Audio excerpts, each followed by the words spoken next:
All right, we're gonna go ahead and get started. Thank you all for coming. I'm Olivia Jefferson, and just everybody is.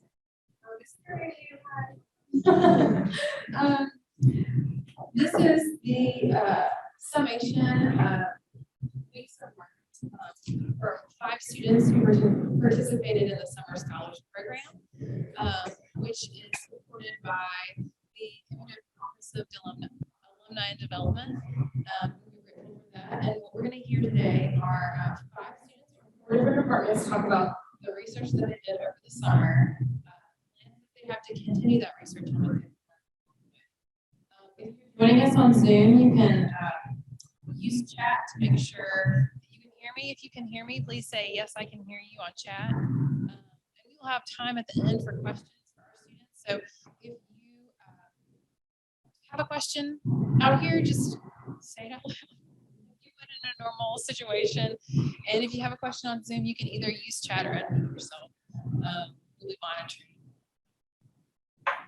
So, without any further ado, I'm going to introduce our first student who couldn't be here today. She's out of town, and she submitted her presentation via recording. So I will play that now. She will introduce herself in the recording. So I'm going to go ahead and push play.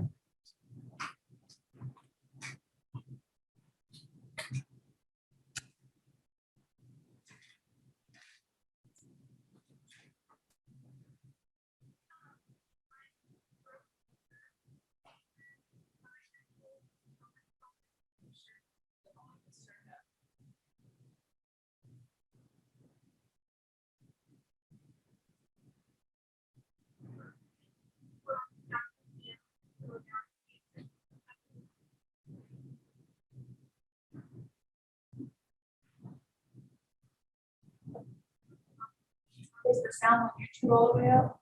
It is.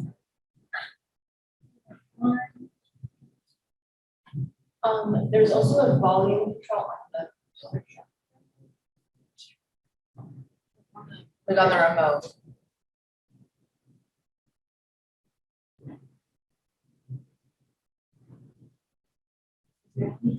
What did you play?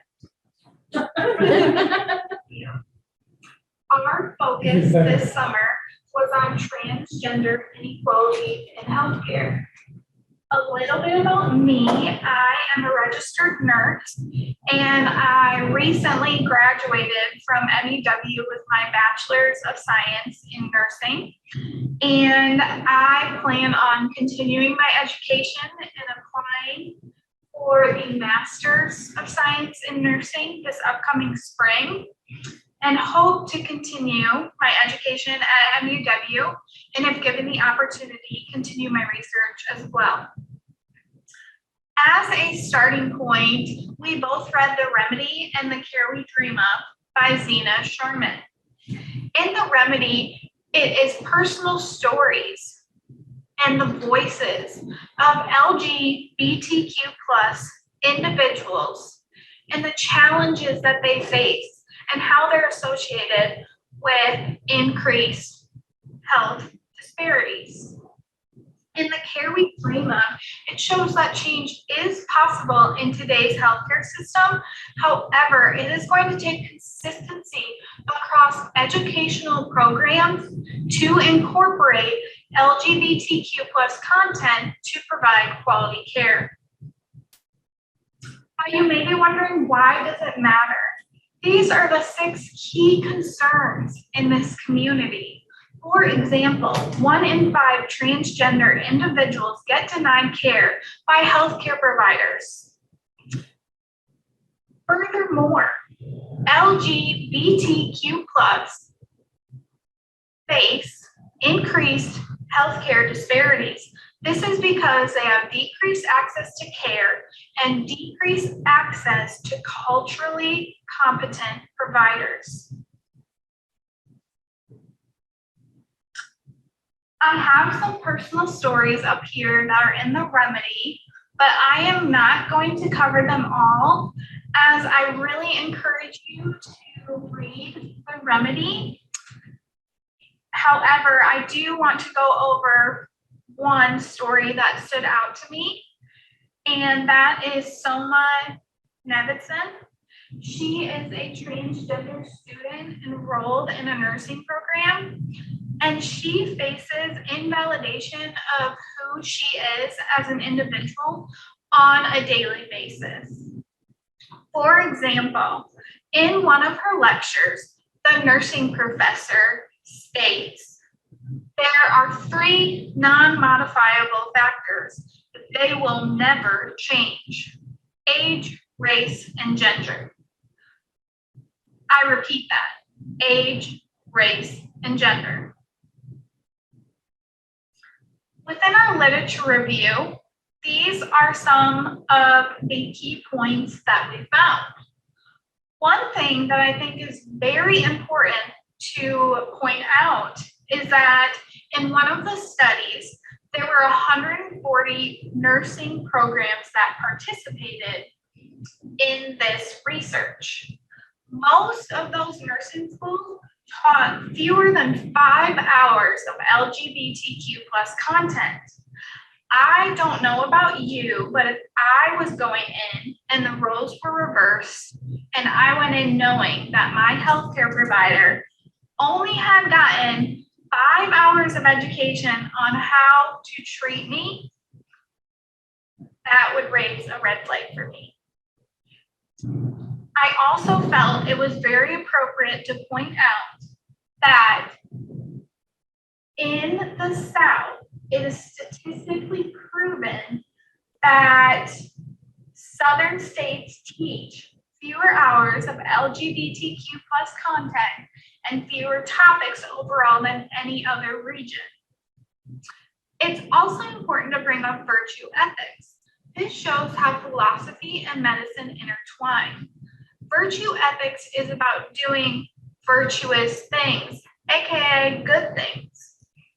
However, it's not just one action, it's repeated virtuous actions. Therefore, if we have a provider that swears under oath to do no harm, but the same provider is denying transgender care due to either their own personal bias or lack of culturally competent knowledge to provide quality care, that's a huge issue. As I narrowed in, I realized that there were 2 main issues of concern. One was access, and the other was the lack of LGBTQ education in undergraduate and graduate healthcare curriculum. These programs may include, but are not limited to, nursing, nurse practitioner, physician assistant, or doctors.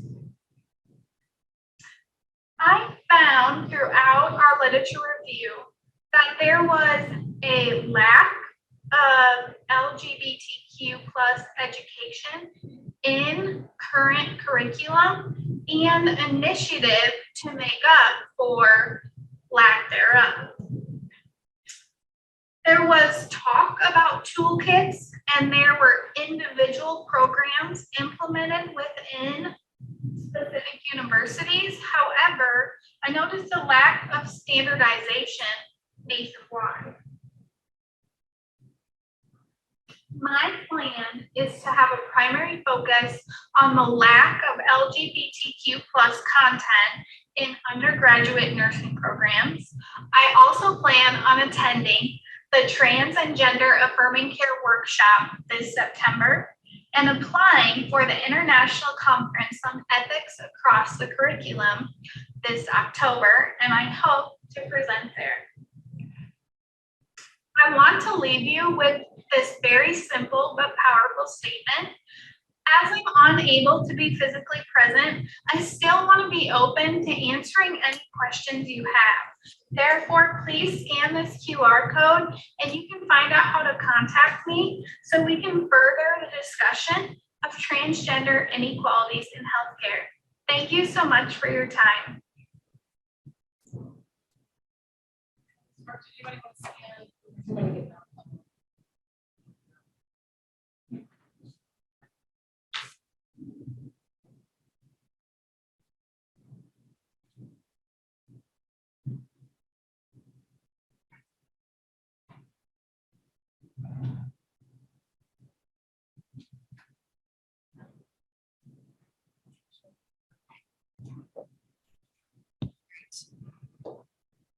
Elena, would you like to introduce yourself?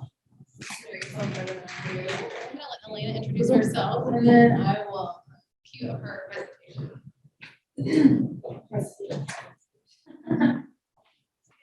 My name's Elena Dawkins. I'm a biology major. I'm a senior and actually graduate I graduate this Friday. So, if you were to ask me how many days that was until now, my mind is going fast. But yeah, I'm really interested in the plant and ecological aspect of biology. So that's one of my main interests, and I hope to further my studies on applying to graduate school next fall to either the University of Mississippi or the University of Alabama in ecological studies. Yeah. So what I'm going to be talking to y'all about today is my 10-week study with Dr. Havey on topad, morphology, and evolution across the Hemidacus genus. So Hemidacus genus, it has a wide variety of species in that genus. So it has over 183 species, with new ones being found pretty recently. With the new ones being found, there's a ton of studies to be done, and it's just really important to look at that genus in an ecological perspective. So what we were doing is we were trying to see if there's any unique patterns in the evolutionary standpoint of this species. Is it moving fast? Is it moving slow? We're just trying to find anything unique within it. So what we did is we took pictures, and we got pictures from preserved species at museums and different libraries of their back foot, of their fourth toe, and their fourth toe is the most prominent in geckos. So what we did is, I'm trying to stay in the microphone. So on this toe right here in this picture, we did 7 different landmarks. So 1 and 2, if you can see it, is where the toe, how deep it goes into the palm. And then 3 is up there on the claw, and that's the distal point up the claw. And then 4 is right at the beginning where the toe pad starts. 5 and 6 are the widest points of the toe pad, and then 7 is where the toe pad ends. So you can see the 7 is white. So it might pop out. With these images, we plugged it into our studio, and we looked at different Pca plots. And the most important ones were principal component 1, 2, and 3, and 4. So if you can see up there, principal component analysis 1 compared fat versus like skinny toe pads. While as principal component 2 compared it to principal component 1 with how far in the 1 and 2 landmark goes into the palm versus how shallow it is. And then principal component 3 and 4, 3 was how curved the claw was compared to the 1 and 2 landmarks of where the toe pad starts. And then 4 was kind of from the claw point to down at the first of the toe pad, which is 4. So it's kind of how like the length of the claw to the palm. So with this information we gathered, we also did a PGLS comparison, which we went into trait comparisons within using different variables of different toe pad shapes. So right here on the left, you can see that we compared toe pad area versus the toe pad shape. And we also compared toe pad shape with the lamellae count. We also compared the toe pad shape with undivided and divided. And then we compared the toe pad shape with the toe pad length. And we came up with the results that usually the bigger the toe pad, the more divided lamellae they had, and with the skinnier they are, the more undivided. And also, the bigger the toe pad, then the more lamella you would have. So using that, we also did a node height test. And the node height test is comparing the different species in the genus. And it puts it on a rate of evolution. So seeing on the bottom, it's a positive correlation. So that beginning dot on the far left, down at the bottom, that's the most common ancestor. And you can see that it's slowly going and then it goes fast. So it's a positive correlation. So that means that your evolution is occurring at a faster rate now than it was a million years ago, which we found that to be unique because usually in any species of anything, you see that evolution is like a fast rate here at the beginning and then it slows down to now, which is actually happening the opposite with us, not with us, but with the Hemidacus. What we found was it was happening slow and then it's speeding up really fast. And we can reason that this is probably occurring because of the competition that some of the species are interacting with today. So Hemidacus also can adapt and evolve in pretty urbanized areas, and they're really quick with overcoming a lot of stuff and just they're better in artificial scenarios than actual wildlife scenarios. So we can reason that they actually deal with less competition better. Well, anything does, but they're evolving more frequently to get out of that competition stage. It's really cool to see. And some further studies that we might go into is some sister species that also do the same thing. So that would be really cool to look into. But yeah, I would like to thank the Mississippi University of Women's Summer Scholars Program and the 10 weeks they let me do this study, Dr. Hagee, and then the NASA scholarship, the Mississippi State NASA scholarship I got back in the spring when we started, and the Mississippi University for Women Office of Undergraduate Research. Thank y'all.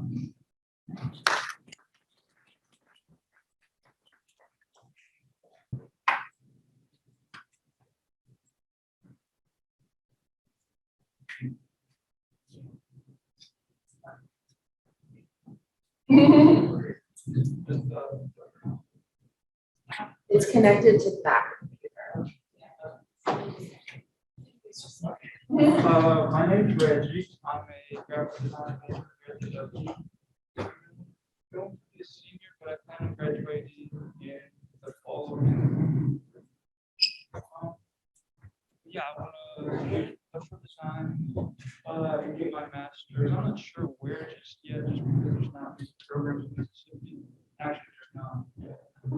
So I'm going to go somewhere else, but definitely.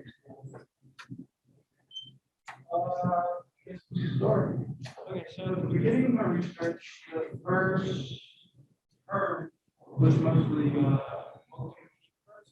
so here I did research on chairs, I read books, I went around to different furniture shops and looked at how the products were made, talking to people, and just basically did research on what makes a good product, what makes a product look nice, what makes a product functional.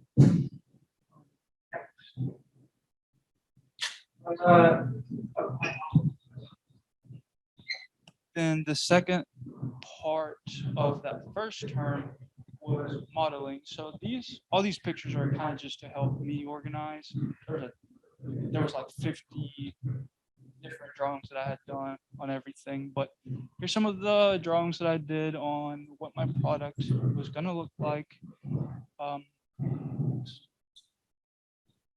Then I started prototyping. This middle one is more of has to do with the last little bit. I made cardboard prototypes, and then I went to little sticks, little popsicle sticks, and then did some wiring prototyping, and just kind of get my mind familiar with how the object was going to look like. Then I made this bigger object or prototype, and just to make sure that it worked well. I mean, my thinking was it's going to be a chair, so it just has to hold somebody. But unfortunately, there's a lot of stuff that goes into just building a chair. But yeah, it worked well. I had to get the measurements remeasured because it was too high and it was kind of uncomfortable on the knee. Then this is already on the second term.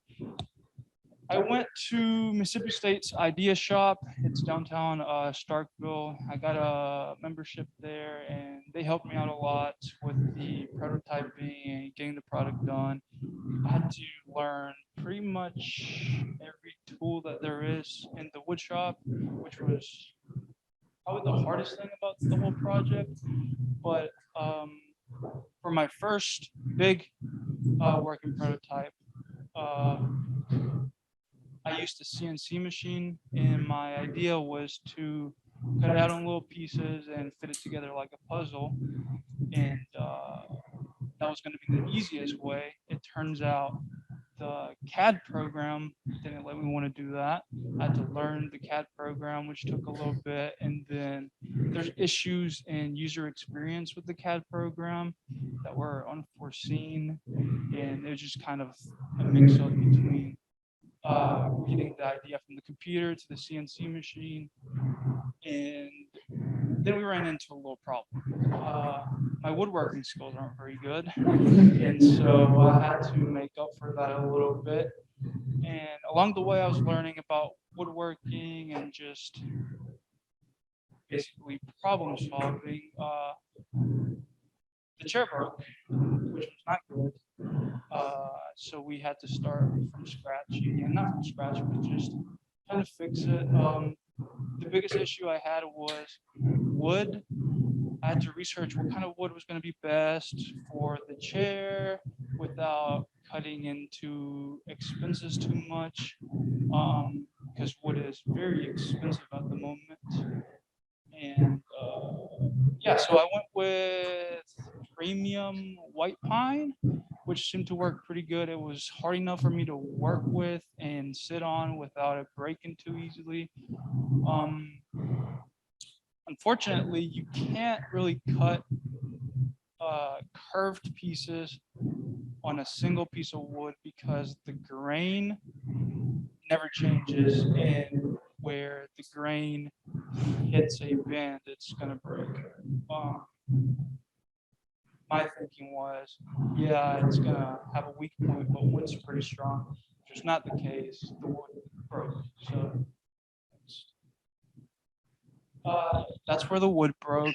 And then we went back to the drawing table, had to do a little bit more research on ways I could bend wood without breaking it. And so we got to steam bending, where you use steam to bend the wood. Then we went to just putting the wood in water, and that allows it to bend. There was different pros and cons on both of them. And then I came across wood bent lamination, it's where you cut the wood into thin pieces, and then you put those pieces together, glue them together, and it's really easy to bend. It just takes a lot of patience for the piece to come together. But in the end, I made it happen, and I got a final product. Next.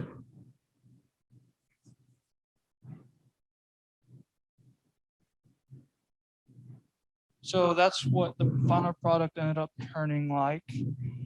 I do want to make one more final product before the conference comes. It's just with product making, you have to make the product, revise. You have a chair and you make it, but you don't really know what you're gonna get until you sit in it and you see like, hey, yeah, this is comfortable, or like, yeah, this is gonna break. Yeah, now I'm working on the marketing aspect of it and the graphic design aspect, where I'm going to be making posters and a logo for a big company to sell the chairs. And yeah, that pretty much hits on all of it. There's going to be one more chair. Hopefully I'll get that done before the conference, and then we're all set to go.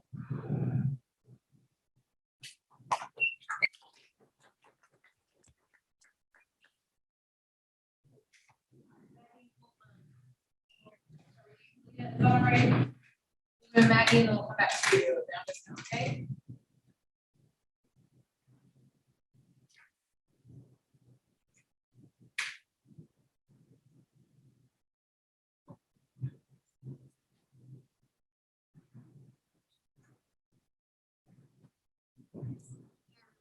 Is Maggie Taylor.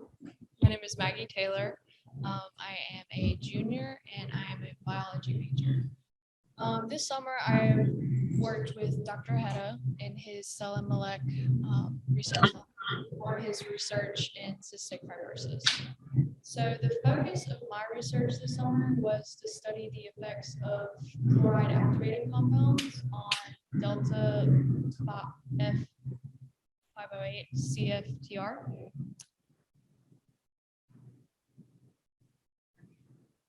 Okay, so what is CFTR? CFTR stands for cystic fibrosis transmembrane conductance regulator. And what it is a protein that functions as a chloride ion channel for the cell. And it is located on the surface of epithelial cells, so skin cells. A mutated version of this protein is called delta F508 CFTR.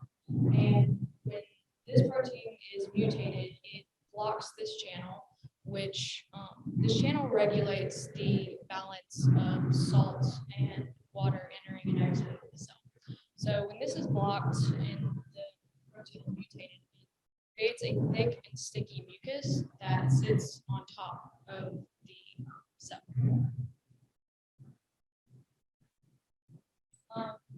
When this is mutated, it causes the genetic disease cystic fibrosis. Cystic fibrosis is a genetic disease that affects many parts of the body, including the respiratory and digestive systems. Difficulty in breathing, coughing, and digestive problems. People with CF or people in the origin of Northern European origin are most likely to get CFT, or it's most common in Northern European origin. It's also most common in children and adults.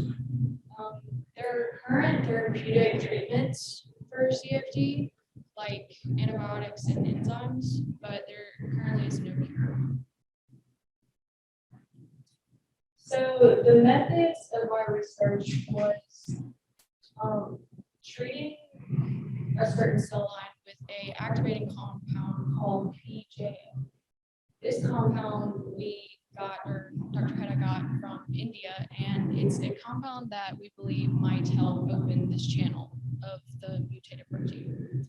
So the methods of doing this were we had to grow a cell culture, and we did this in little petri dishes, and we grew a cell line and treated them with this activating compound.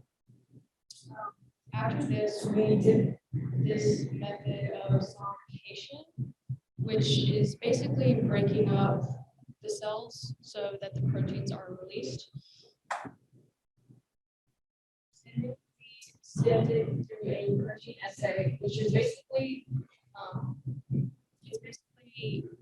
figuring out the amount of protein in each sample. And then what we did was we ran it through an SDS page, and what this basically is a gel that we put different samples in, and when it's run, we can see when we put it in.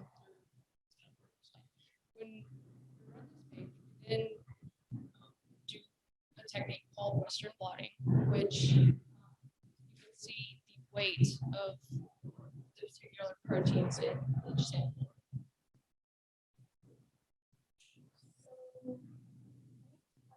But this is a Western blot, and this is, I ran a mini for this summer, but I think this one I don't see, but there's 7 different columns. These are all samples. So the first is our wild type. This is a normal functioning protein in a normal functioning CFTR protein. The second is a mutated protein. And then the third is our negative control for the compound that we tested. And the next four are different concentrations of the compound that we applied. As you can see, there is a little difference in the consistency of A and B compared to the negative control. But with this research, we can use different mechanisms to try and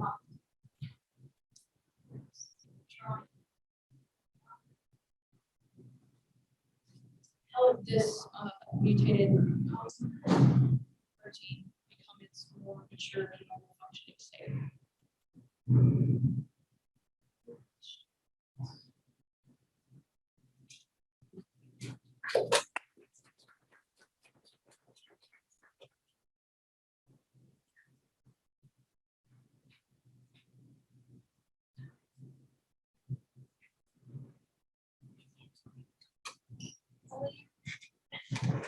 Still there? Do you want to give it another try?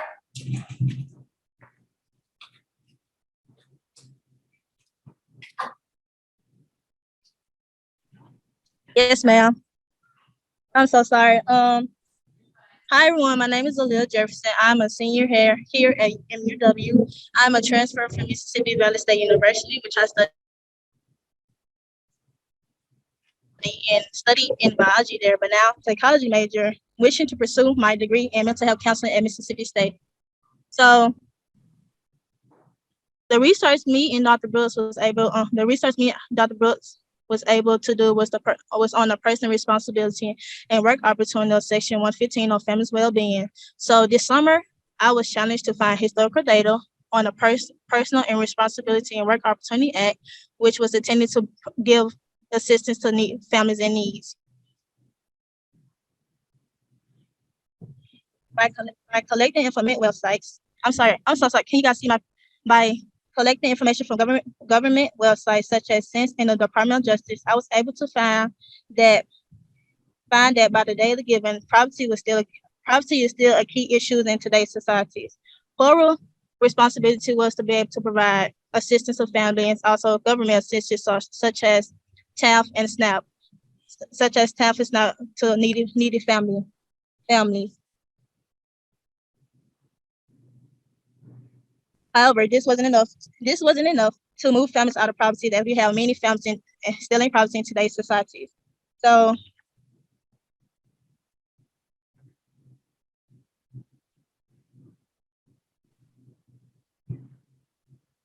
by doing research on the Hills family stressors, a family stress is a current event that influences the family union and causes a shift in the social structure of the family. And this means that it provides support and deep connection that can act upon family resources in order to give family needs for what they need. Also, for family difficulties such as issues with substance abuse, place measures on the families and can eventually lead to crisis. That's why family needs resources and a belief that can overcome problems. One of the family impacts were family responsibilities. For family responsibilities, the main policy with family responsibilities was that it was to promote family well-being and self-sufficiency in order for families to provide for their needs. So this policy was described for the root causes of financial responsibilities and recognize family members' need for the balance of work, family, and community act. So the main, for example, for some family responsibilities I researched was for family child care by the artist given family child care. So in the research that I looked up, it mentions that one of the main responsibilities for families was to provide child care for their families. But if And today, if parents are experiencing poverty and also from substance abuse that causes them to go into even more poverty, because by the data given by Tamblin, ETL, by the data given by this author, many families were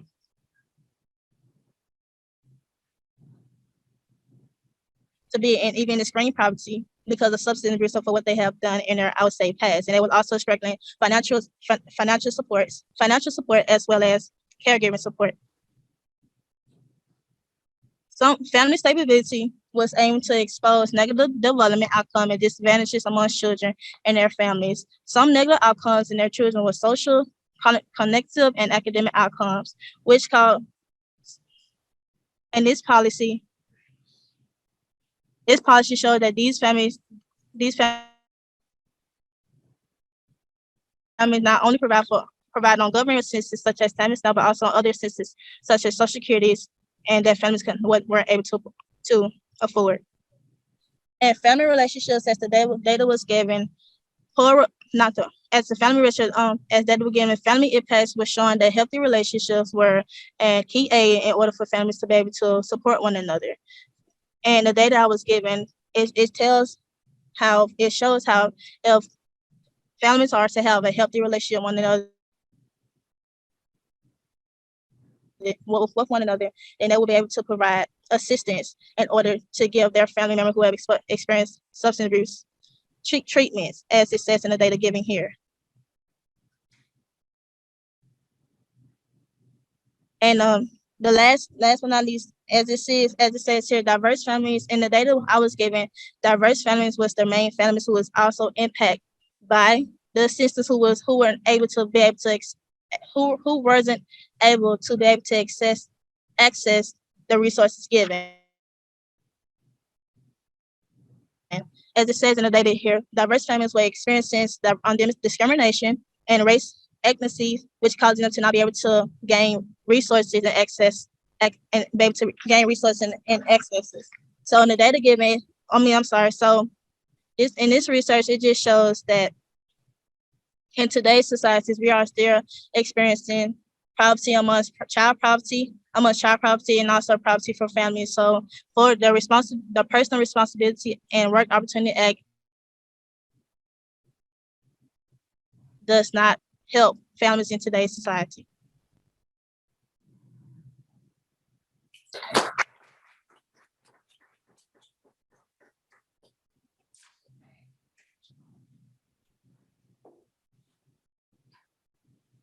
Do you have any questions for any of the students? I have a question for both Reggie. Is it open to see now?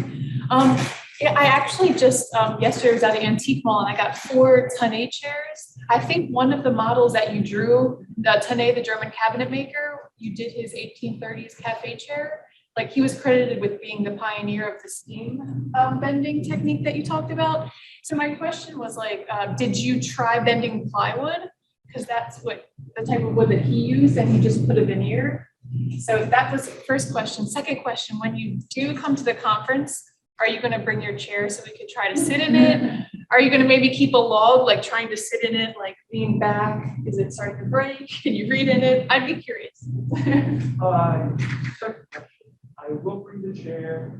Hopefully I'll bring both chairs to the conference. And, yeah, you can sit in it. I kept a log on, well, at the end, I gave my mentor like an essay type deal on everything I thought was good and bad with the chair. So all the breaks are not. No, I didn't try plywood, mostly because of cost. I would have had to get, I think it was at least 3 sheets of plywood, and plywood's like $70 a sheet. So it gets pretty expensive.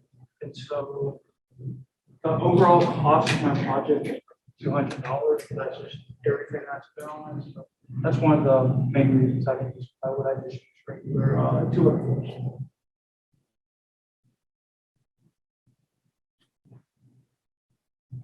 Which particular design you are strong and comfortable? Both. Which particular design? Both. Both of them.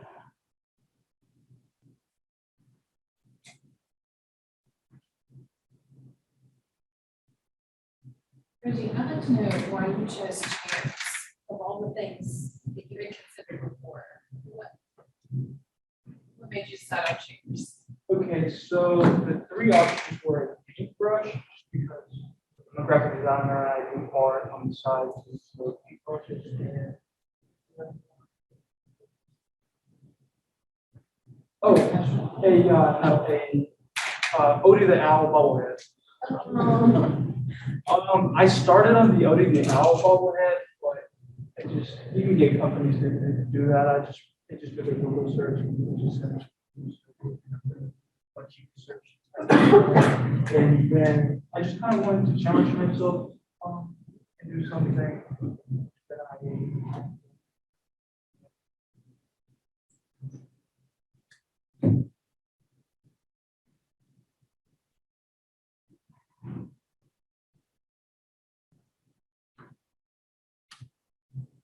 Questions for any of our other students? So I had a question about the cystic fibrosis study. So we were looking at your gel. So did your treatment work or not work?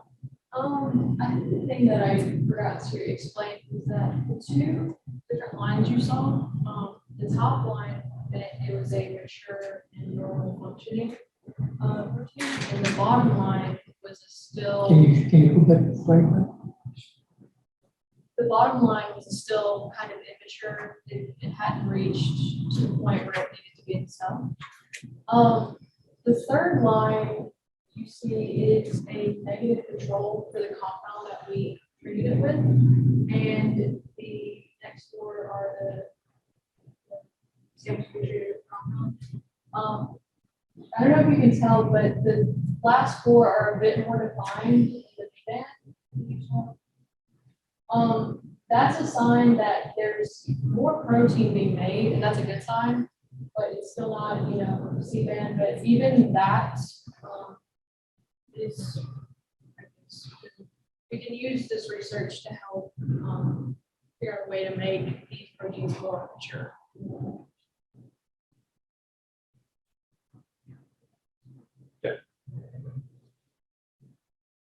A little bit further, understand the all right, so you see that there are two protein bands there, the C and B. So, and in the lane 1, it's a healthy CFTR, and the lane 2 on the left is the disease mutated, where there is more of a B band, but very small amount of C band. So what this compound is doing is it is increasing the CFTR, but it is increasing only in the cell, inside the cell, but is not able to traffic to not able to mature to the C band, and unless it matures to C band, it cannot travel where it should be on the top of the cell, surface of the cell. So any C-band is good.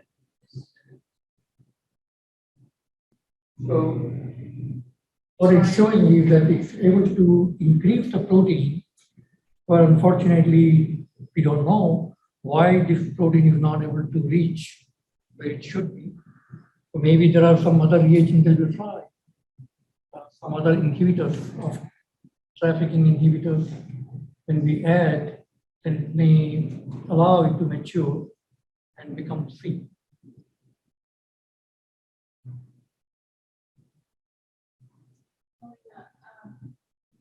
That evolution of the species has sped up more recently as the rest of the species. Kind of the opposite, they speed up. Is there any evidence that points, and I know you cited urbanization, but is there any evidence that points to climate being part of that? It could. A lot of it is just, we're just seeing how usually in Hemidacus, just that genus, it doesn't really take much for anything to happen. They just do really well in artificial environments. Like there's a lot of invasiveness going on. Like some are coming from just areas and they're coming from and they go forward and they thrive, or they go somewhere and they thrive.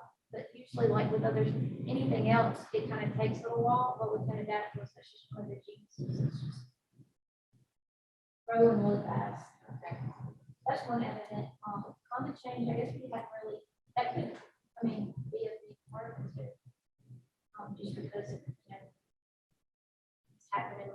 thought as well.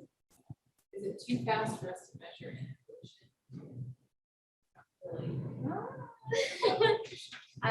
That whole group as a whole is, I'm guessing, 10, 30 million years old. No. So her plot is over millions of years. Okay.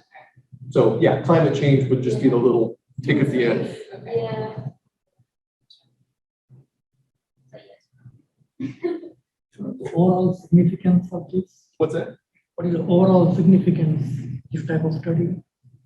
In terms The of overall? Yeah. So we were able to measure, in essence, how the rate of evolution was changing across the group. And this is a unique pattern. Usually we see slowdowns. At the origin of a group, there's lots of opportunity. Like think of galapagos finches, when they first colonized Galapagos, there's all sorts of these options for food. So you evolve really quick to fill all these options and then you slow down. Here we're seeing the opposite pattern. So our Hemidacus at the beginning of their ecological opportunity explosion right now being the last 10 million years? Or is there something else? Are they just beady, like bees tend to be really good at taking over new stuff? Those are the questions. Is this a pattern across lots of geckos? Is this unique to Hemidacus? So it's a weird pattern of it's a weird pattern of evolution. It's kind of unique. Any other questions? All right, let's do our student forum round.